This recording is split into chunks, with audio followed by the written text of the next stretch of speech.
सोचिए, पहाड़ों में एक गांव है, नाम है रामपुर। यहां ना जैसे ही सूरज ढलता है, एक अजीब सा डर फैलने लगता है।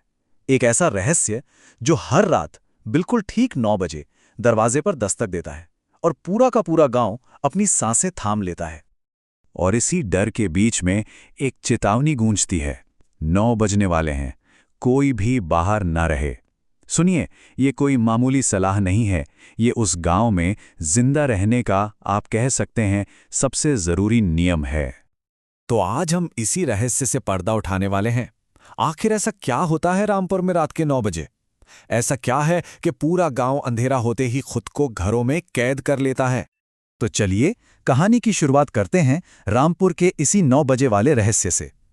सबसे पहले आइए उस रस्म को समझते हैं, वो रस्म जो हर रात बिना एक भी दिन चुके दोहराई जाती है। देखिए, जिंदा रहने के लिए ना गांव वालों को हर रात 4 बहुत ही सख्त नियमों को मानना पड़ता है।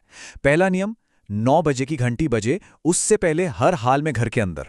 दूसरा, सारी खिड़कियां, सारे दरवाजे एकदम कसकर बंद कर लेने हैं।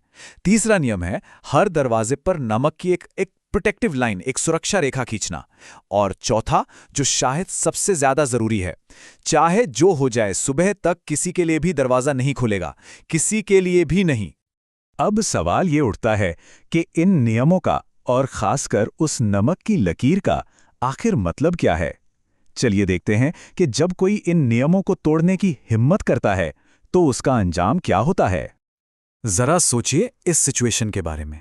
कोई अपने घर में बंद है और अचानक दरवाजे पर दस्तक होती है और आवाज आती है उसके दोस्त अनिल की। वही दोस्त जो पिछले 1 महीने से लापता है। वो बाहर है, डरा हुआ है और अंदर आने के लिए भीख मांग रहा है।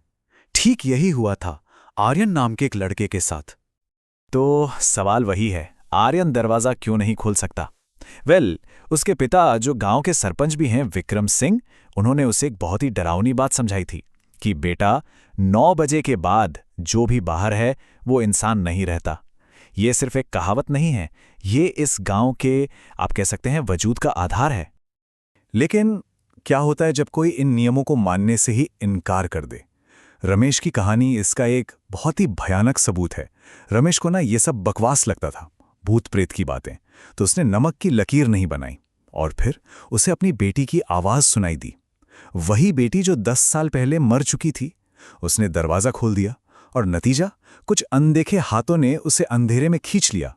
अगली सुबह जब लोगों ने देखा तो उसका घर खाली था और हर चीज पर धूल की एक मोटी परत जमी हुई थी। तो आखिर ये पूरा डर, ये पूरा किस्सा शुरू कहां से हुआ? अब हम पहुंचते हैं कहानी की जड़ तक। एक श्राप जो गांव के एक पुराने वीरान कुएं के अंदर छिपा है। ये कहानी शुरू हुई थी आज से 50 साल पहले।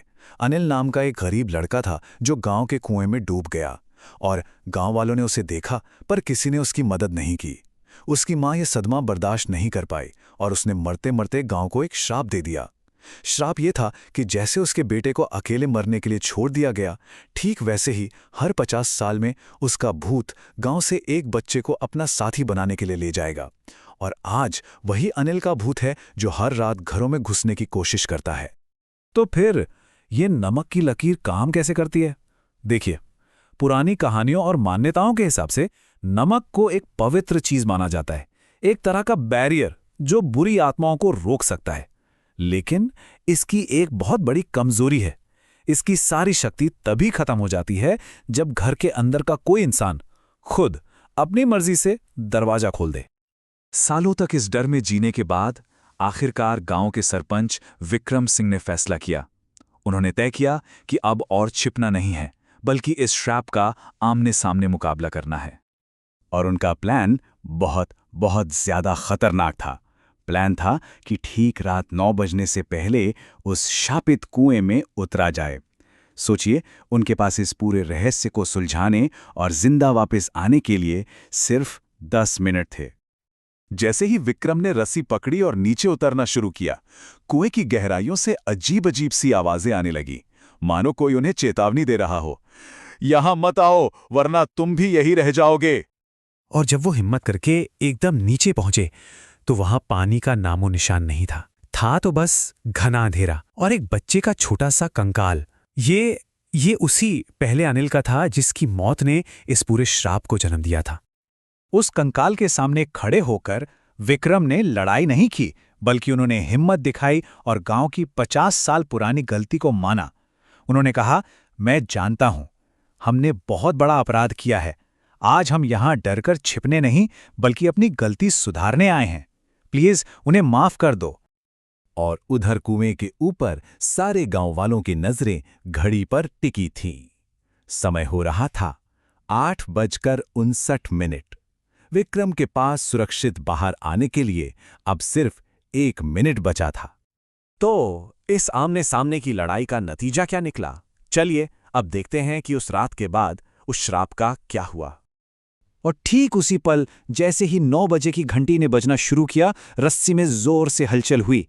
गांव वालों ने पूरी ताकत से विक्रम को ऊपर खींचा और सुरक्षित बाहर निकाल लिया। ये वो पल था जिसने सब कुछ बदल दिया। विक्रम के इस एक साहसी कदम ने गांव को हमेशा हमेशा के लिए बदल दिया। जहां पहले 9 बजे की घंटी डर लेकर आती थी, अब वहां खामोशी थी।